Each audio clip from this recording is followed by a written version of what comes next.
Vladimir Poutine redoute de manière paranoïaque un coup d'État en Russie et les services spéciaux russes ont identifié un réseau soupçonné de préparer le renversement du dictateur. Aujourd'hui, The Telegraph publie un grand article sur la façon dont cela s'est passé récemment. Le service fédéral de sécurité de la Fédération de Russie a accusé Mikhail Khodorkovsky, qui vit actuellement à Londres, ainsi que 22 autres membres du comité russe anti-guerre, de préparer un coup d'État et de prendre le pouvoir. Selon les services spéciaux, le comité, créé pour s'opposer à la guerre de la Russie contre l'Ukraine, prévoirait soi-disant, je cite, « une prise de pouvoir violente et le renversement de l'ordre constitutionnel ». Dans ce contexte, Poutine aurait ordonné de renforcer sa propre protection, ainsi que celle de son régime contre toute tentative d'attentat. À vous de juger la réalité après avoir vu cette émission. Je suis Alexei Petchy. Aujourd'hui, nous sommes le 26 octobre, discutons ensemble de ce sujet, il est très riche. Mais avant de commencer cette émission, je vous demande de vous abonner à cette chaîne, de mettre un like, d'écrire n'importe quel commentaire sous cette vidéo. Abonnez-vous également à ma chaîne Telegram Petchy News. Le lien est dans la description. Nous y publions les actualités en temps réel. Et si vous souhaitez soutenir le travail de cette chaîne YouTube, vous pouvez le faire en faisant un don via les liens et les coordonnées dans la description de cette vidéo. C'est écrit comme ça là-bas.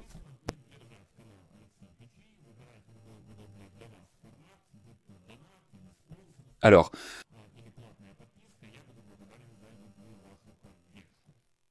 The Telegraph écrit ce mois-ci. Le service fédéral de sécurité de Russie a accusé Khodorkovsky, exilé à Londres, et 22 membres du comité russe anti-guerre de préparer un coup d'État en Russie. Selon le service fédéral de sécurité, le comité, créé pour s'opposer à la guerre menée par la Russie contre l'Ukraine, prône la violence. La fédération a accusé Khodorkovsky, qui vit à Londres, ainsi que des membres du comité russe. Du comité de préparer un coup d'État.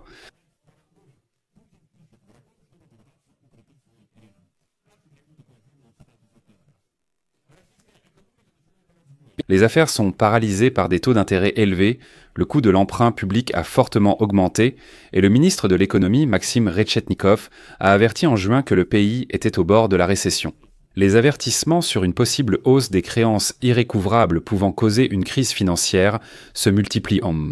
De petits foyers de protestation apparaissent.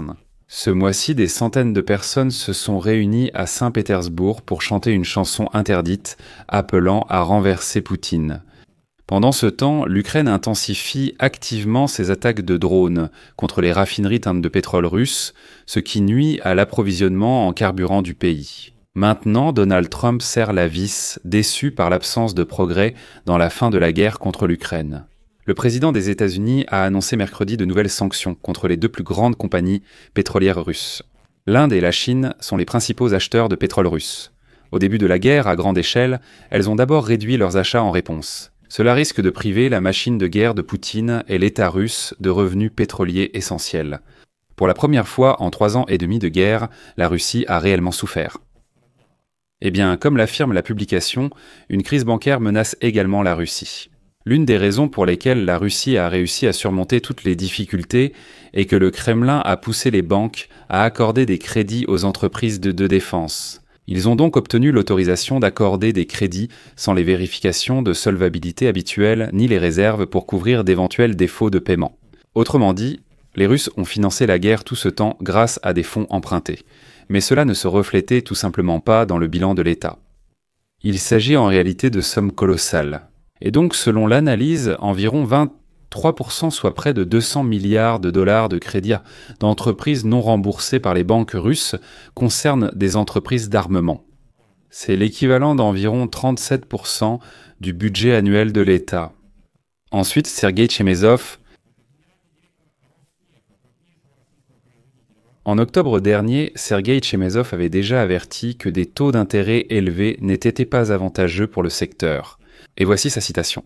« Si nous continuons à agir de cette manière, pratiquement la majorité de nos entreprises feront faillite. » En juillet de cette année, l'agence Bloomberg a rapporté qu'au moins 3 des plus grandes banques de Russie se préparaient à demander de l'aide à la banque centrale, car leurs prêts non performants s'accumulaient.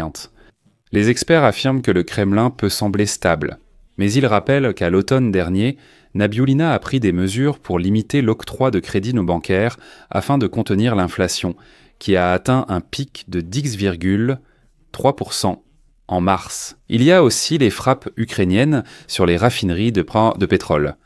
Depuis janvier, l'Ukraine a attaqué 21 des 38 plus grandes raffineries russes. Suite aux perturbations d'approvisionnement en essence, les prix ont grimpé de 40% depuis le début de l'année. Les stations-service en Crimée occupées sont rationnées et les petites stations en Sibérie ont même fermé. Et les réseaux sociaux regorgent de vidéos montrant d'énormes files d'attente de voitures en Russie attendant de faire le plein. Eh bien, Mikhail Khodorkovsky, que le service fédéral de sécurité a accusé de tentative de coup d'État, affirme que les problèmes économiques de la Russie ne provoquent pas encore de mécontentement sérieux dans le pays. Cependant, selon lui, les sanctions occidentales ont créé 2 problèmes majeurs. Au moins 2 problèmes pour la Russie. Le premier est le retard technologique croissant. Il affirme que sans composants occidentaux, la Russie retourne à l'âge de pierre. Et le deuxième problème, c'est la dépendance critique de la Russie envers la Chine.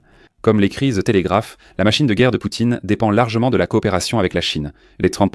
C'est la craquette des Zikouak. Xi Jinping peut faire s'effondrer l'économie russe et arrêter la guerre dès demain s'il le souhaite. La Chine est une bouée de sauvetage pour la Russie, car elle achète son pétrole. Cependant, Pékin ne soutient pas Moscou. Mais vous savez, malgré tout cela, personnellement, je ne vois toujours aucune raison de coup d'État en Russie pour l'instant. Pour une raison simple, les Russes ne sont pas un peuple capable de protester et encore moins de faire un coup d'État. Seule une pression mondiale, pas seulement occidentale, sur la Russie pourrait provoquer cela. Et des sanctions qui toucheront les Russes ordinaires, les privant de conditions de vie de base.